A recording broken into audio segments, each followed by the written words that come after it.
I'm Kacey Musgraves, and I'm sitting here chatting with Leah.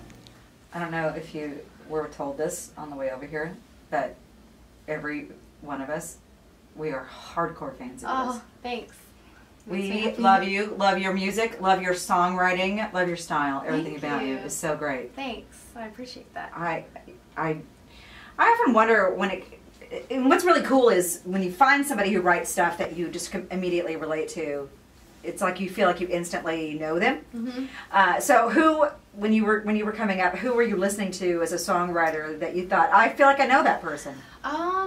Well, you know, my dad around the house growing up, for some reason was really into like chick songwriters. So he'd play a lot of old Joel and Natalie Merchant and Natalie Cole and people like that. But, you know, also like Texas songwriters too. But then whenever I got a little older, I got into like Patty Griffin and Mindy Smith and of course Emmylou and people like that. And yeah.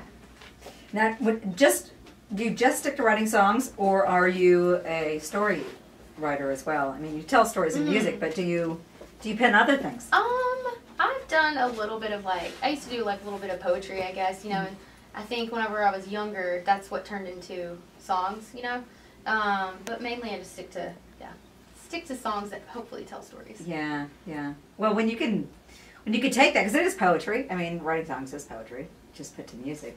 So when you can, when you're writing, do you hear a melody in your head, or do you hear a melody first and then find the songs to fit it? How do you start? Which comes first? It varies. Sometimes I, you know, like a lyric will, you know, kind of come to me, or I'll have a lyric first, and then I'll, you know, find music that fits that feel or whatever. Or sometimes I like hear like a melody in my head and then think, you know, well, what kind of lyrics would go with this? It varies. It's different every time. Right. Yeah, it just depends.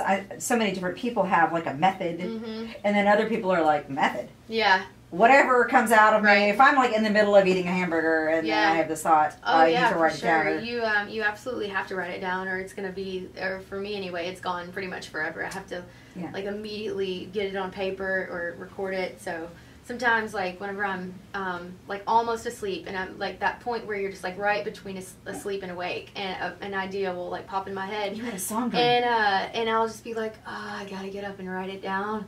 And I'll either get up and write it down and save it, or I'll just be lazy and lose the idea forever. Right. And if you get up to write it down, then you run the risk of being up for the rest of the night writing a song.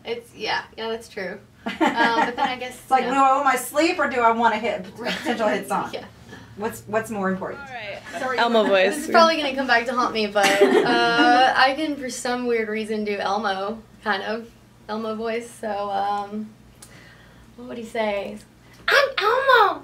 Elmo wants to play. I don't know. What else would Elmo say? What else does Elmo say? We're all looking at my daughter. Elmo wants to play. What's the name of his fish? What's Elmo's fish's name? Dorothy. Dorothy. I don't. Oh, I've never tried to do like multiple things in his accent, but